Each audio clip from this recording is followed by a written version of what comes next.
Hello everyone and welcome to Game Over. So we have another replay here for you. This is from the HelloKitty Replay pack that was posted on the Team Liquid forums.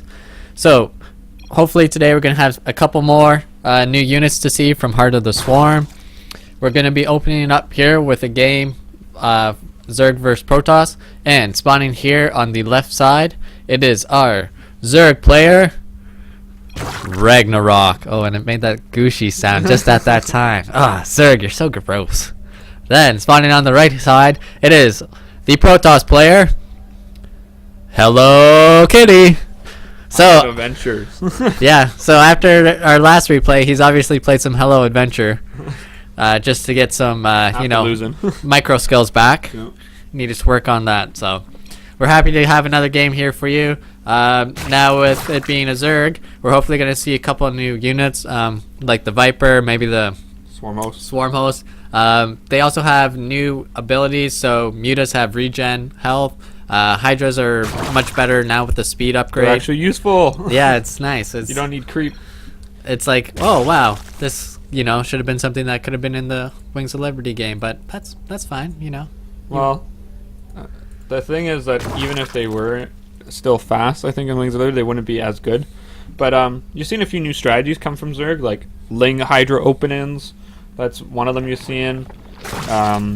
Same as like normal Roach openings. Those kind of things are still standard, but there's new ways to do it. Like Steve was saying, their new regen to Mutas are very strong. Makes them very strong. So I don't know. We're going to probably see some tweaks with that later on. But Zerg is opening pretty standard. 14 pool, just like Wings of Liberty. Yeah, his hatchery was denied a little bit with the probe, but no pylon put down. So, but Nexus first coming out from Kitty.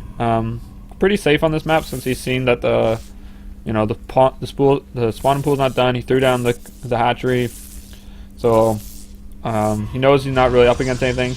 No, he's not going for the gateway block off here.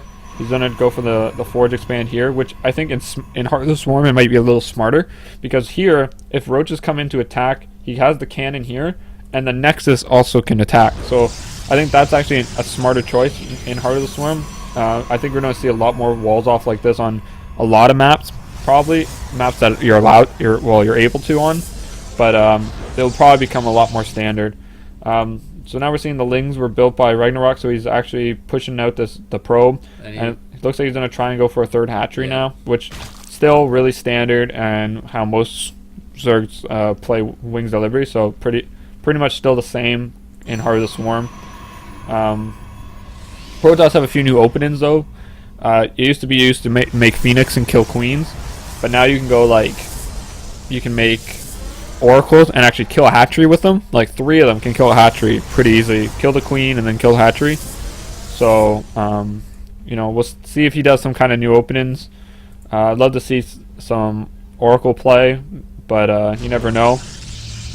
And so just pretty standard game so far out of both players. Yeah, anything to add in, Steve? Not really. It's kind of slow right now, waiting just for everyone to kind of show their Who's going to win? Who's going to win? Which race do you think has the upper hand in this matchup at this very moment? At this current moment? With the patches out how they are. Jeez, that's hard to say. I like Sky Protoss. Now, if it's ground Protoss, I don't think he's as advantageous, so I'd say Zerg. Because I like some of their new stuff better. Because I think Protoss is heavily focused now on Sky units.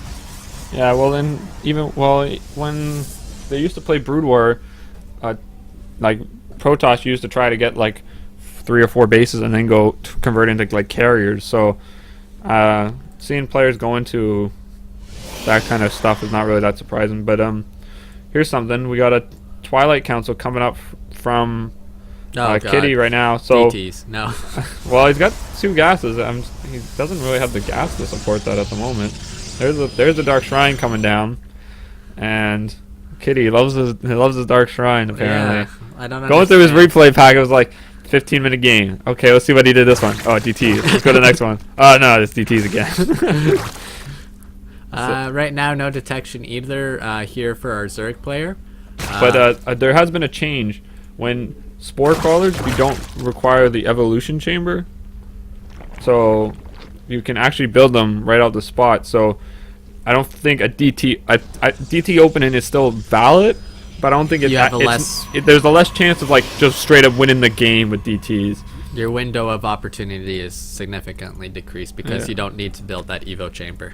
Yeah, so we're seeing pretty quick layer. No Roachhorn or anything down. Oh, yeah, well, Roachhorn's down. He put out his third. Yep. Yeah. Okay, so he's not super early, but his first 100 gas, he's fully committed to layer. Then next 100 gas going into speed. Yeah. +1 attack is being researched here for our Protoss player, and I think right now he's actually going to scout it. Yeah. He sees it coming. So that's pretty good for Ragnarok. He's going to be able to build a spore crawler. I think that's the DTs there being moved out. DT's being warped in here on the side, but look, I already built them. We got one spore there, one there. I don't see one in the main just yet. He's too good for that. 2 spores. That's all I need. I'm good. That's all I need. GG. I'm done. We've seen a macro hatch being built by Ragnarok here, but one DT going up there. One DT at. Getting with the drones, trying to micro in the drones back. Good call there. Getting some kills here in the main because the spore wasn't built. But he did have rookie mistake, man. But the layer did finish up, so he did get able to build an overseer. Behind us, we're seeing Kitty taking a third base behind his DTs. Speed just finished for the Zerglings. Blink is being researched here. Started speed for his roaches. So. Just check the workers killed tab. You get to kill 14 workers. It's kind of a fair trade, but you're kind of like right now. If Ragnarok went, I'm just gonna build more roaches, right? I'm not gonna build the infestation pit. I'm not gonna build drone. I'm just gonna build roaches. He probably could almost win the game. Let's see. It's got like 4 sentries. Yeah, that's not really gonna help you, right? I don't even think he does. I don't think he even has a. Yeah, he doesn't even have a mothership core yet, so he can't even use the planetary nexus ability yet. So I don't understand.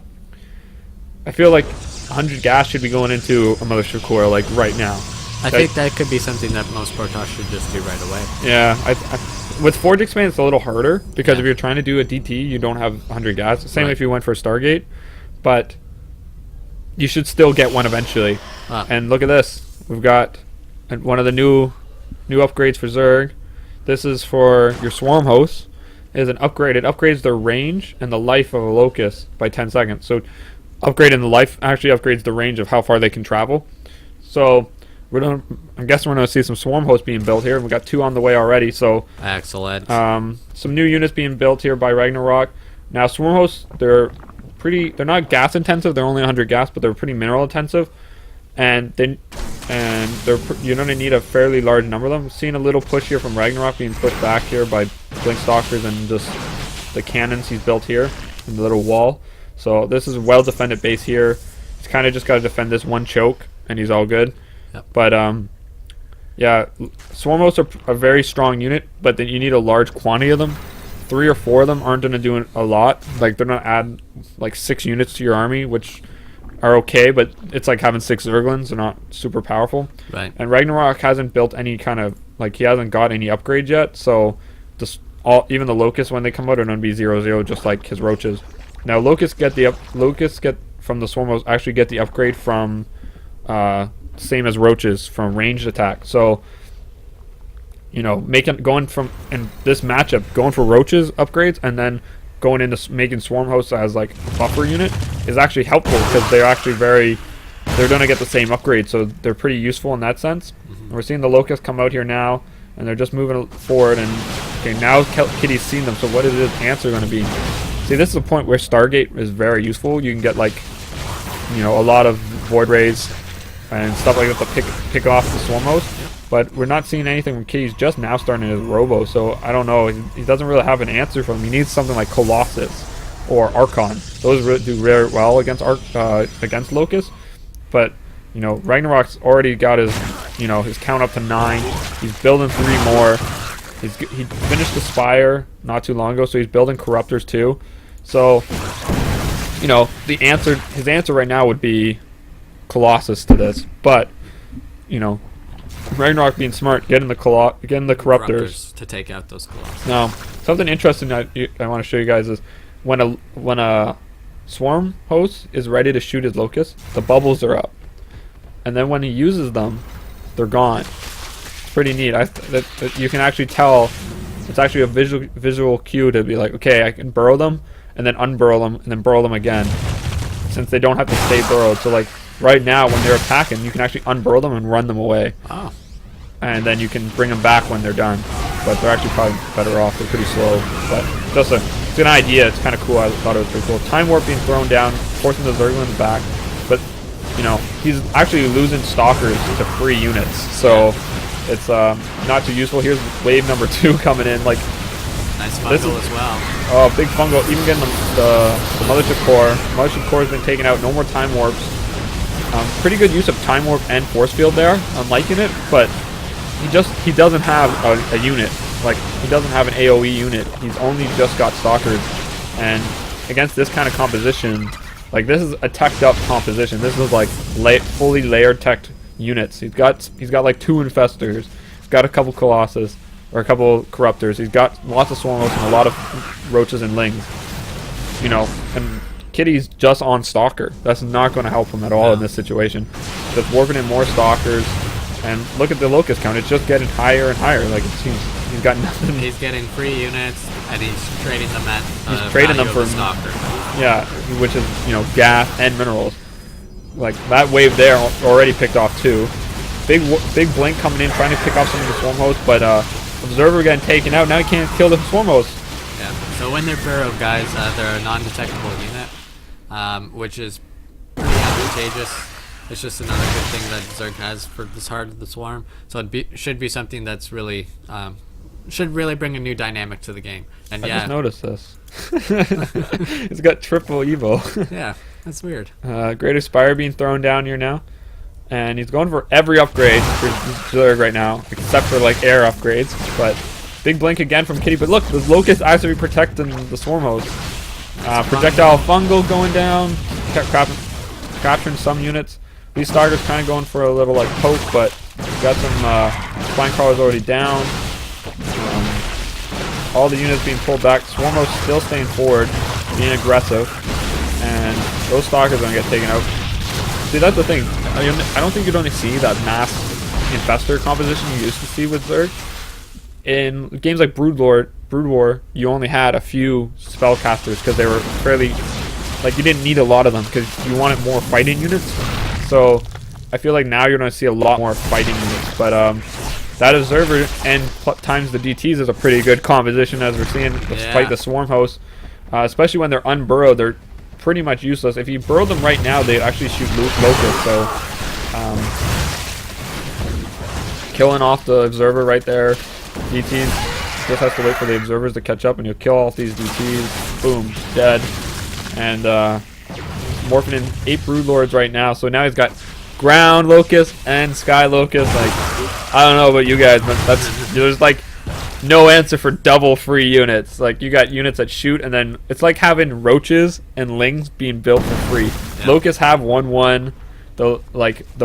Even the Broodlings are gonna have 1/1. Like, you know what I mean? Like, this is actually really strong composition that he's getting his 2/2/2, I should say. Yeah, 2/2/2/2. And the thing is, like, yeah, okay, Broodlords don't have any upgrades on them, but like the Locusts are 1/1. like this is the meaning of like swarm. You know what I mean? Like, just all like little units everywhere just swarming picking away, and Kitty has to GG. Like, I feel like his build order there just wasn't too great. I feel like if he needed to go to you need Colossus, you need Archons, you need, you know, sky units. Like, he has Corruptors there. You have a bunch of Tempests and like an Observer. You pick off the Swarm host, right? Yeah. You have some Void Rays and stuff, or Phoenix. You kill the Corruptors. You can pick up the Swarm hosts. Things like that. Kind of unseen here by Kitty. I feel like maybe in the future you're going to see some different units. That's more. I feel like that build, that was a Wings of Liberty build.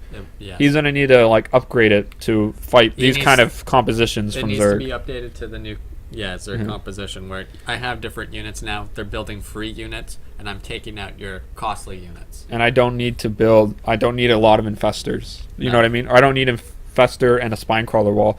I'm going to have a wall of free units coming at you every 30 seconds, and you're going to have to fight them. Yeah, so either you get something that's going to outrange it, like a Colossus or a Void Ray. Tempest, is it? Tempest, yeah. Yep. 30 range. Yeah, it's huge. Yeah. You do that to take out those units, or you're just going to fall. There's no way to come back. So thanks, guys, for tuning in. Be sure to hit the subscribe button on our YouTube page. Also, like us on Facebook at facebook.com/GameIsOverTV. You can follow us on Twitter at RR_GameOver. Also follow Warren on Twitter at Warren_Cantro. I am at DC_Steven. Thanks, guys, for tuning in.